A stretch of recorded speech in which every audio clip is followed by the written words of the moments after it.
Hi friends, எல்லாருக்கும் வணக்கம். Good evening all of you. இன்றைக்கி வந்து ஒரு ஈவினிங் ரொட்டீன் தான் வந்து பார்க்க போகிறோம். ஈவினிங் வந்து ஃபஸ்ட்டு வந்து நம்ம சாப்பாடு வந்து ரெடி பண்ணிவிட்டு அதுக்கப்புறம் மற்றதெல்லாம் பார்க்கலாம். ஸோ அதனால் பார்த்திங்கன்னா இன்றைக்கி நைட்டுக்கு வந்து தோசையும் சுண்டக்காய் சட்னி தான் வந்து பண்ண போகிறேன். ஸோ அதனால் பார்த்திங்கன்னா இப்போ வந்து சுண்டக்காய் வந்து பறிச்சிட்டு வந்திருக்கேன். இந்த சுண்டக்காய் சட்னி பார்த்திங்கன்னா ரொம்ப டேஸ்டியாக இருக்கும். நம்ம நார்மலாக பண்ணக்கூடிய தக்காளி சட்னி தான், அதில் எக்ஸ்ட்ரா வந்து இந்த சுண்டக்காய் மட்டும் சேர்த்துக்க போகிறோம், அவ்வளோதான். அதே மாதிரி பார்த்திங்கன்னா சுண்டக்காய் சேர்த்தோம் அப்படின்னா கொஞ்சம் வந்து தேங்காய் துருவலும் சேர்க்கணும், அப்போ தான் சட்னி வந்து நல்லாயிருக்கும். ஸோ சட்னி பண்ணுறதுக்கு பார்த்திங்கன்னா நான் வந்து 2 பெரிய வெங்காயம் வந்து எடுத்திருக்கேன். அதை வந்து கட் பண்ணிக்கலாம். இந்த சுண்டக்காய் வந்து நிறையாவும் போட்டுறக்கூடாது, ஒரு மாதிரி சொதன்னு இருக்கும். இப்போ பார்த்திங்கன்னா ஒரு 2 வெங்காயம் எடுக்கிறீங்க, 2 தக்காளி எடுக்கிறீங்கன்னா அதுக்கு வந்து ஒரு 10லேருந்து 15 சுண்டக்காய் இருந்தால் போதும். ரொம்ப போடும்போது சட்னி வந்து ஒரு மாதிரி சொதன்னு இருக்கும். ஸோ அதனால தான் ஃபஸ்ட்டு வந்து சட்னிக்கு தேவையானதான நம்ம வந்து ப்ரிப்பேர் பண்ணி வச்சிட்டோம்னா நம்ம டக்குன்னு பண்ணிடலாம். அதனால் பார்த்திங்கன்னா வெங்காயம் வந்து கட் பண்ணி வச்சுட்டேன். ஆல்ரெடி பார்த்திங்கன்னா இப்போது ஈவினிங் தான் டீ குடிச்சிட்டு பருப்பு வடை வந்து போட்டு கொடுத்தேன், சாப்பிட்டோம். கொஞ்சம் லேட்டாக தான் வந்து டீ குடித்தோம் அப்படின்றனால சாப்பாடு வந்து இன்றைக்கி கொஞ்சம் நானுமே கொஞ்சம் லேட்டாக தான் வந்து பண்ணுறேன். இப்போ ஒரு 7:30க்கு மேலே ஆயிடுச்சு. ஸோ அதனால தான் இந்த சட்னி பார்த்திங்கன்னா நீங்கள் இட்லிக்கும் தோசைக்கு மட்டும் இல்லை, இதை நீங்கள் ரைஸில் கொண்டு பிசைஞ்சு சாப்பிட்லாம், ரொம்ப சூப்பராக இருக்கும்.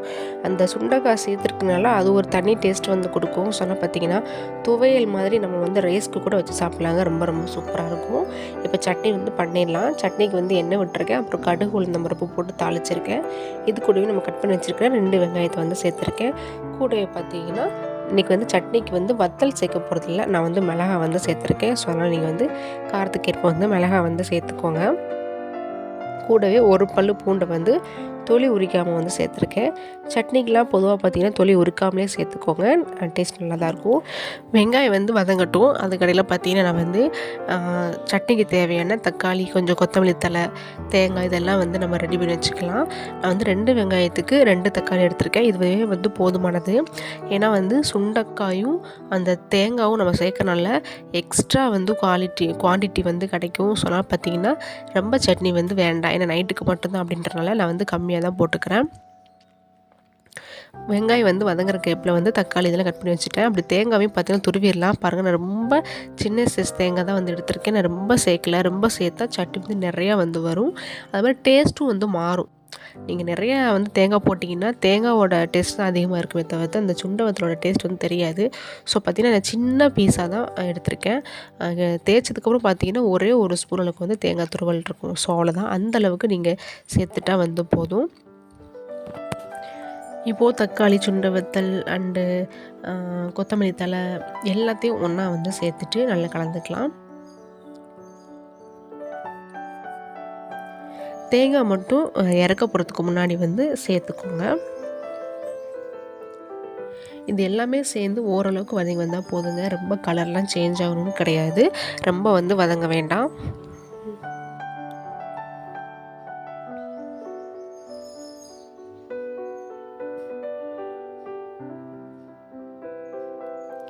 இப்போ பார்த்திங்கன்னா சட்னிக்கு வந்து ரெடிங்க. நம்ம வந்து இப்போது இது வந்து நல்லா ஆற வச்சிடலாம். ஆறினதுக்கப்புறமா நம்ம வந்து சட்னி அரைச்சிக்கலாம். சூடாக அரைச்சிங்கன்னா அந்த சட்னியோட டேஸ்ட்டே வந்து கிடைக்காது. ஸோ நல்லா கம்ப்ளீட்டாக ஆறினதுக்கப்புறம் நம்ம வந்து சட்னி வந்து அரைச்சிக்கலாம். மாவு பார்த்திங்கன்னா கெட்டியாக இருக்குது, அதாவது வந்து இட்லிக்குன்னு அரைச்ச மாவு. ஸோ அதனால் வந்து தோசை ஊற்றும் போது கொஞ்சம் நம்ம தேவையான அளவுக்கு தண்ணி சேர்த்து ஊற்றிக்கலாம். எப்போவுமே பார்த்திங்கன்னா அரைச்ச ஒரு 2 டேஸ் வந்து இட்லி ஊற்றணும் அப்படின்னா இட்லி வந்து நல்லா சாஃப்டாகவும் இருக்கும், அதிகமாக வந்து மாவு வந்து புளிச்சிருக்காது. ஸோ நல்லாயிருக்கும். அதுக்கப்புறம் பார்த்திங்கன்னா இட்லி வந்து ஊற்றும் போது நல்லா இருக்காது, ஃபுல் அண்ட் ஃபுல் வந்து தோசைக்கு தான். ஸோ பார்த்திங்கன்னா தோசைக்கு வந்து மாவு கரைச்சிட்டு இப்போ வந்து தோசை ஊற்றிடலாம். ஃபஸ்ட்டு வந்து பாப்பாவுக்கு வந்து நெய் தோசை வந்து ஊற்ற போகிறேன். அவளுக்கு ஊற்றி முடிச்சுட்டு தான் தம்பிக்கும் என்னோடய ஹஸ்பண்டுக்குலாம் வந்து ஊற்ற போகிறேன். நான் வந்து இந்த டைம் அரைச்ச மாவு பார்த்திங்கன்னா இட்லி அரிசி கடையில் வாங்கினது வந்து 2 கப்பும், ரேஷனில் வாங்கின இட்லி அரிசி வந்து 2 கப்பும் வந்து சேர்த்துருக்கேங்க. இது கூட வந்து எக்ஸ்ட்ரா வந்து வேறு எதுவும் சேர்க்கலை. அதே மாதிரி 1 கப் அளவுக்கு வந்து உளுந்து வந்து சேர்த்துருக்கேன். இந்த வாட்டி ஒன்லி வந்து இட்லி அரிசி மட்டும் யூஸ் பண்ணி மாவு வந்து அரைச்சிருக்கேன்.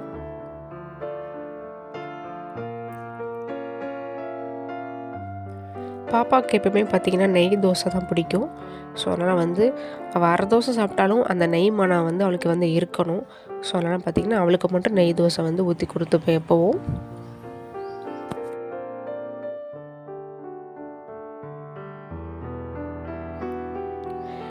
இப்போது தக்காளி வெங்காயம் வதக்கிருந்தோம் இல்லையா, அது நல்லா வந்து கம்ப்ளீட்டாக ஆறிடுச்சு. ஸோ அதனால் பார்த்திங்கன்னா சைடு பை சைடு வந்து தக்காளி சட்னி நம்ம வந்து அரைச்சி எடுத்துகிட்டு வந்துடலாங்க. நான் வந்து அரைச்சிட்டு தாளிக்க மாட்டேன்.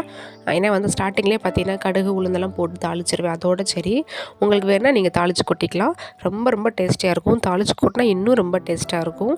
பட் என்னோடய ஹஸ்பண்டுக்கு வந்து பார்த்திங்கன்னா அதை அரைச்சி அப்படியே கொடுக்குறது அவங்களுக்கு வந்து பிடிக்கும். ஸோ அதனால் நான் வந்து தாளிக்கலாம். தோசை வந்து கொஞ்சம் நல்லா கிறிஸ்பியானால் தான் எங்கள் பாப்பாவுக்கு பிடிக்கும். அதெல்லாம் பார்த்திங்கன்னா நல்லா வந்து ஒரு ப்ரௌன் கலர் வர வரைக்கும் நான் வந்து போட்டு கொஞ்சம் மெல்லிசாக தான் அவளுக்கு வந்து எடுத்து கொடுப்பேன்.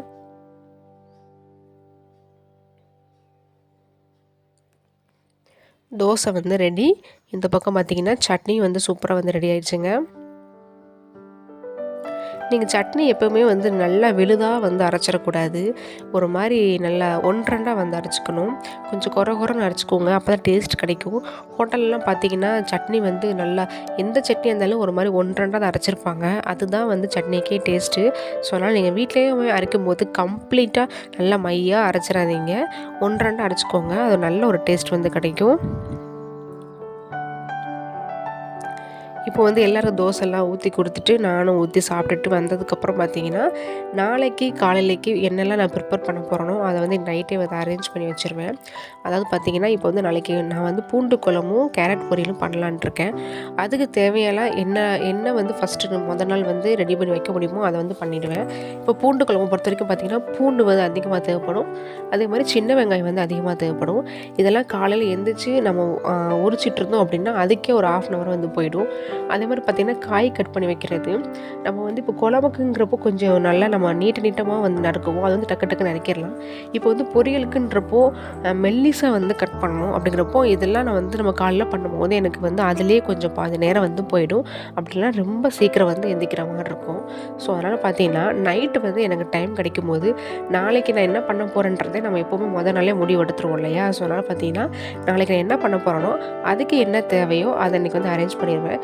இப்போ பூண்டு குழம்புன்றனால எனக்கு வந்து சின்ன வெங்காயமும் அதிகம் தேவைப்படும், பூண்டு அதிகம் தேவைப்படும். அதெல்லாம் எனக்கு வந்து ரெடி பண்ணி வைக்கிறேன். இப்போ 1 part ரெசிபி அப்படின்னா அதை நான் ரெடி பண்ணி வைக்க மாட்டேன். ஏன்னா வந்து இப்போ வெரைட்டி ரைஸ் பண்ணும்போது நம்ம அந்த டைம்லேயே டக்குன்னு பண்ணிடலாம்.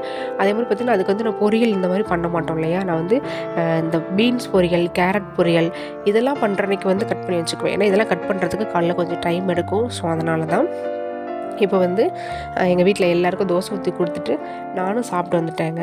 இதில் வந்து நீங்கள் வந்து என்ன பண்ணணும், இப்போ வீட்டில் வந்து டிவி பார்ப்போம் இந்த டயத்தில், இல்லை சாங் கேட்போம், ஏதாவது பண்ணிகிட்ருக்கும் போது இதை ஒரு வேலையாக எடுத்துக்கணும். நீங்கள் தனியாக இதை வந்து உட்காந்து பண்ணும்போது ஒரு கடுப்பாக தான் இருக்கும், தூக்கம் வர மாதிரி இருக்கும். ஸோ அதனால் பார்த்தீங்கன்னா வீட்டில் எப்படின்னா நம்ம வந்து இப்போ லேடிஸ் எல்லாருமே பார்த்தீங்கன்னா ஏதாவது மூவியோ இல்லை ஷோவோ ஏதாவது போடுவாங்க, பார்த்துட்ருப்போம் இல்லையா. அந்த கேப்பில் வந்து டைம் போகிறதே தெரியாது உங்களுக்கு என்னெல்லாம் நீங்கள் அரேஞ்ச் பண்ணி வைக்கிறோமோ அதை வந்து நீங்கள் அப்போயே வந்து ரெடி பண்ணி வச்சுக்கலாம். நான் வந்து மேக்ஸிமம் எனக்கு முதல் நாள் என்ன தேவையோ அதை வந்து எனக்கு முடிஞ்ச அளவுக்கு நான் நைட்டே வந்து ரெடி பண்ணி வச்சுருவேன். நான் வந்து இன்றைக்கி வந்து சின்ன வெங்காயம், பூண்டு மெயினாக பார்த்தீங்கன்னா பூண்டு வந்து காலைல எழுந்திரிச்சு உரிக்கிறது ரொம்ப கஷ்டமாக இருக்கும். சின்ன வெங்காயம் கூட டக்குன்னு உரிச்சிடலாம். பூண்டு குழம்புக்கு பூண்டு வந்து நிறையா தேவைப்படும். ஸோ அதை வந்து காலைல உரிக்கிறதுக்கு கொஞ்சம் டைம் எடுக்கும். எனக்கு கொஞ்சம் டைம் எடுக்கும். அதனால் பார்த்தீங்கன்னா நான் வந்து இப்படியே வந்து உரிச்சு வச்சுருவேன். ஆல்ரெடி பார்த்திங்கன்னா இதுக்கு முன்னாடி ஒரு டிப்ஸ் வீடியோவில் போட்டிருப்பேன். பூண்டு வந்து டக்குன்னு எவ்வளோ ஈஸியாக வந்து உரிக்கலாம் அப்படின்றத போட்டிருப்பேன். ஒரு சிலர் வந்து காலையில் எழுந்திரிச்சு நீங்கள் பூண்டு உரிக்கணும்னு நினச்சிங்கன்னா அந்த டிப்ஸை ஃபாலோ பண்ணுங்கள், ஈஸியாக வந்து உரிச்சிடலாம். நான் வந்து எனக்கு டைம் இருக்கேன்றதுக்காக தான் நான் வந்து இன்றைக்கி வந்து உரிச்சிட்டு எல்லாத்தையுமே பார்த்திங்கன்னா ஒரு பாக்ஸில் நல்லா காற்று போகாத பாக்ஸில் போட்டு நீங்கள் வந்து ஃப்ரிட்ஜில் வந்து ஸ்டோர் பண்ணி வச்சுக்கலாம். காலையில் எழுந்திரிச்சதும் பார்த்திங்கன்னா நம்ம வந்து டக்குன்னு போட்டு நம்ம வந்து எல்லாத்தையும் ரெடி பண்ணிடலாம். ஆனால் நீங்கள் வந்து சொல்லலாம் இதெல்லாம் வந்து முதல் நாளே ரெடி பண்ணி வைக்கிறது அன்ஹெல்த்தின்னு. நிச்சயமாக இது வந்து அன்ஹெல்த்தி தான். ஆனால் வந்து இப்போ உள்ள இதில் நம்ம டைமில் வந்து கொஞ்சம் டைம் இல்லாத பட்சத்துக்கு எப்போவாக தான் நம்ம பண்ண போகிறோம். நான் வந்து தினமும் பண்ண மாட்டேன். இந்த மாதிரியான குழம்பு வைக்கும் போது தேவைப்படுன்றதுனால நான் வந்து பண்ணி வச்சுக்கிறேன். அவ்வளோதான். பூண்டு, சின்ன வெங்காயத்தை நான் கட் பண்ணிட்டேன். இப்போ வந்து கேரட் வந்து கட் பண்ணிக்க போகிறேன். இந்த மாதிரி ரெடி பண்ணிட்டோம் அப்படின்னா நாளைக்கு காலையில் எழுந்திரிச்சோன்னே பார்த்தீங்கன்னா ஒரு பக்கம் பார்த்தீங்கன்னா நான் வந்து ரைஸ் வச்சுருவேன், இன்னொரு பக்கம் டக்குன்னு வந்து குழம்பு வச்சிடலாம். நான் வந்து பூண்டு குழம்பு எப்படி வைப்பேன்னா ஒன்லி பூண்டு வெங்காயம் மட்டும்தான், புளி மசாலா அவ்வளோதான், தக்காளி இந்த மாதிரி எக்ஸ்ட்ரா வேறு எதுவும் போட மாட்டேன். ஸோ அதெல்லாம் எனக்கு டக்குன்னு எனக்கு வந்து எல்லா வேலையும் முடிஞ்சிடும். அதே அடுப்புலேயே நம்ம வந்து பார்த்திங்கன்னா குழம்பு வச்சு பொரியல் வச்சு எல்லா வேலையும் வந்து முடிச்சிடலாங்க.